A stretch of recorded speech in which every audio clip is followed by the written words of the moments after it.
Wali Nanggro Aceh, Paduka Yang Mulia Tengku Malik Mahmud Al-Haitar berkunjung ke Kabupaten Aceh Tamiang pada hari Rabu tanggal 21 Juni 2023. Kunjungan Malik Mahmud ke Aceh Tamiang untuk ikut serta dan mendengar pelaksanaan rapat dengan pendapat yang berlangsung di gedung DPRD Aceh Tamiang terkait dengan penyelesaian sengketa antara PT Rapala dengan warga Kampung Perkebunan Sendiu, Kecamatan Bendahara, Kabupaten Tamiang. Pada kesempatan tersebut, Malik Mahmud mohon kasus sengketa tersebut diselesaikan secara damai sebagaimana yang telah disepakati bersama dalam surat nota perjanjian damai yang berlangsung tanggal 22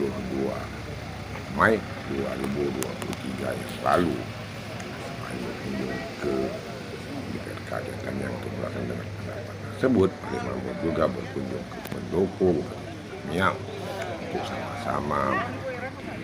makan siang dan hal-hal lain yang dianggap penting terkait berbagai macam persoalan yang selalu dituntaskan di Kabupaten Aceh Tamiang.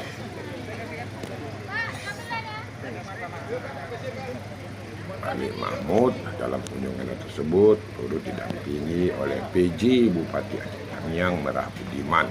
dan Wakil Ketua DPRD Tamiang Fadlun dan Muhammad Nur serta Ketua Komisi 1 DPRD Tamiang Miswanto bersama dengan sejumlah anggotanya dan pihak manajemen PT Rapala atau penghulu Kampung Perkebunan Sendiu dan pihak-pihak terkait lainnya untuk penyelesaian sengketa lahan antara perusahaan perkebunan PT Rapala dengan warga perkebunan Sendiu, Kecamatan Bendahara, Kabupaten Aceh Tamiang. Mari berharap kasus ini cepat bisa selesai sebagaimana diharapkan oleh semua pihak supaya tidak ada lagi terjadi sengketa di daerah tersebut.